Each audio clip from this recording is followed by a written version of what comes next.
Hi there, Karen Flaherty from Living by Human Design. Hope you're doing well today. Today we're going to be talking about the gate 49, which is the gate of principles. Okay, so the sun is in gate 49 and it started today, February 7th. It's starting later in the day on the 7th, and it goes until February 13th, also late in the day. And the Earth is in gate 4, which is all about logical answers. So we got the 4 up here coming off the top of the ajna. And then we've got the 49 down here coming off the solar plexus. And it's one of the tribal circuits. It's part of the tribal circuit. So with the gate 4 in the Earth, it forms this 63-4 channel for the first 2 or 3 days of this time period. And then it goes away, as you can see in the second graphic. So in the first graphic, we've got the head and the ajna defined, but then we've got the throat and the solar plexus also defined still from the previous week and going into next week. I think it ends on the 18th. And so that'll keep going on for a while longer. And, as I said, it kind of makes us all feel like manifestors because we do have the throat defined. It means we can speak if we want to, and it makes us a little more emotional. I don't know about you, but because I'm not usually emotional, I've definitely been feeling the emotions, kind of going up and down and feeling the wave of emotions every once in a while. There are enough different things to create the waves, whether it's good or bad. Or to make it feel like it's more emotional than it usually would be. So just watch out for that. And then the head and the ajna being defined, that's kind of feeling like you have a grasp on things when still it might be changeable. And then by the 10th, we move into the throat and the solar plexus being defined again. And that's the channel of transitoriness, the 35 and 36. So we've got the sun in gate 49, and this is the gate of the principles. It's revolution or principles in the original I Ching, and ideally the transformation of forms based on the highest principles and not simply for power. So it is about principles. It's about seeing others, right? So if you're in a tribe or a religion or a political party, you basically are seeing the other people as not of your group. And so when you see that difference, it makes it seem as if they're others, right? The others. And that's what this is about. The incarnation crosses this week are the crosses of explanation, principles, and revolution. And then with the gate 4, we've got what can be logical answers. Sometimes it's not. Sometimes they're just guesses, good guesses. Sometimes they're actually very good answers. So it's also called youthful folly or formalization in the original I Ching. And this is the energy to beguile and succeed despite ignorance. So what it's saying is that these really are possible answers. You could actually be ignorant about the actual answers, but and they also say it's freedom from retribution. And so it's about coming up with possible solutions, and they're not always the right solutions. In the Gene Keys, intolerance is the shadow, understanding is the gift, and forgiveness is the CD. So for the Gene Key 49, what we have is the shadow being reaction, the gift is revolution, and the CD is rebirth. And what they mean in this hierarchy, different ways of being in the Gene Key 49, is that the shadow version of reaction, the shadow version of principles is reaction. So I have some principles, you have different principles, I have a reaction to those, you might have a reaction to mine, and it goes back and forth. And so this energy is really what starts wars. It's what starts confrontations. It's what starts all kinds of mischief in the consciousness, right? So whether it's a political party or the misinformation that goes on in the media or the various scientific theories about vaccines or cancer or anything else that's out there. If we have ideas about one thing and somebody else has ideas about it in a different way, that's what this is about. It's about seeing those other people as others, and not only not believing their ideas of what is their principled view on something, but thinking they're evil. I mean, Richard Rudd actually says this in the book. He says in the Gene Keys book, he said, it's not just that they're other, but that they're evil and other. And so this is where it can be, pretty dicey when you're dealing with political parties or economics or religions or things like that. It is actually what has led in the past to many crusades, all the religious wars that happened in the Middle Ages and beyond. It's what causes them now. And so that reaction is what is the problem.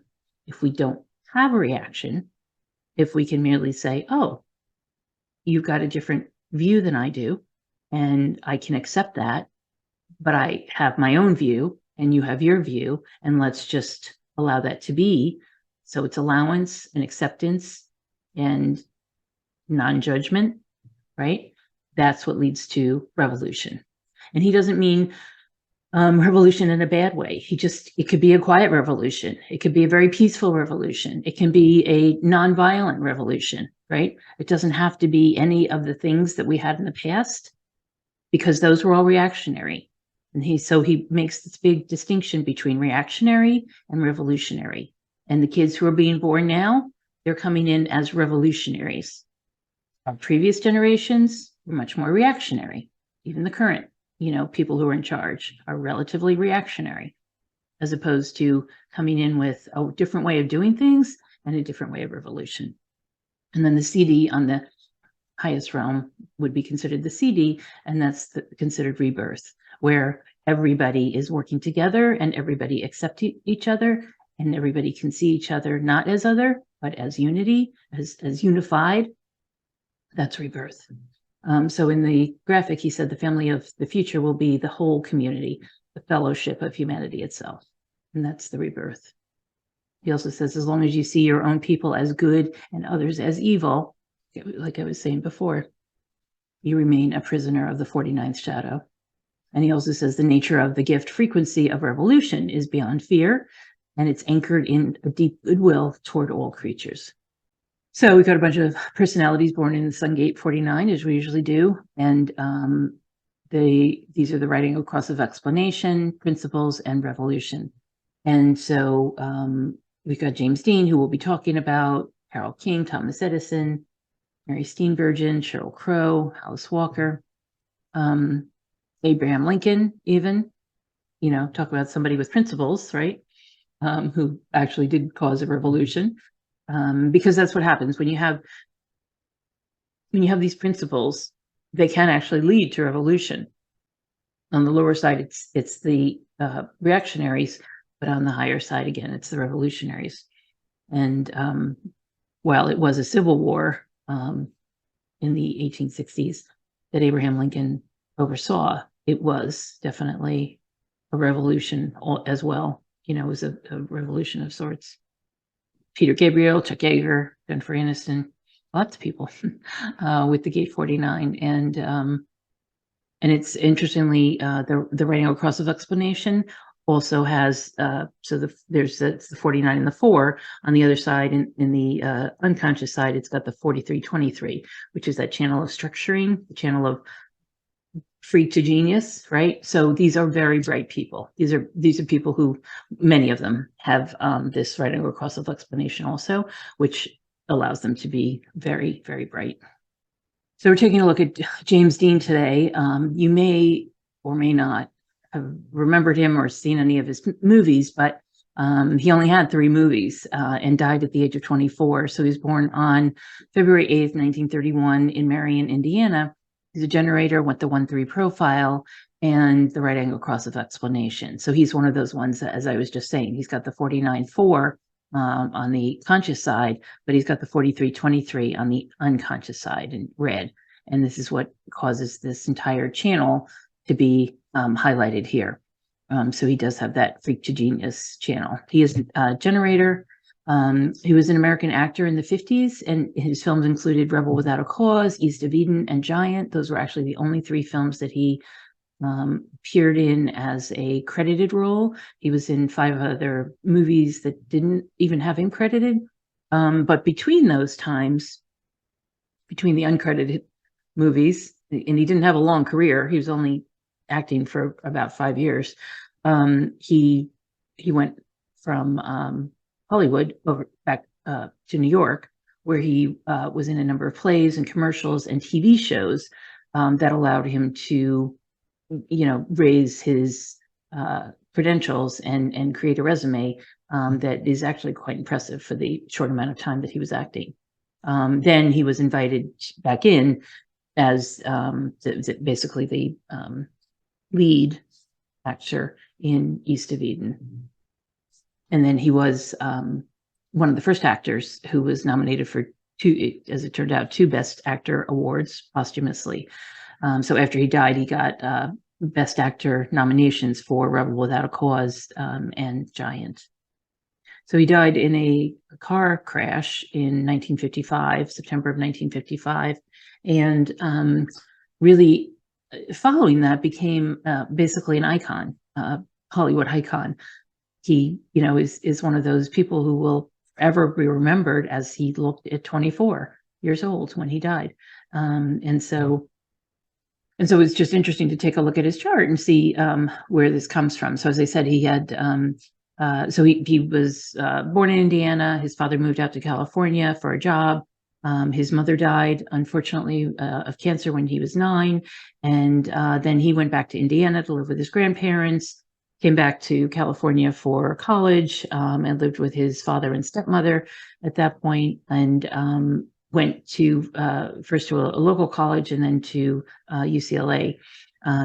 He decided to take up acting, drama. He started out as pre-law.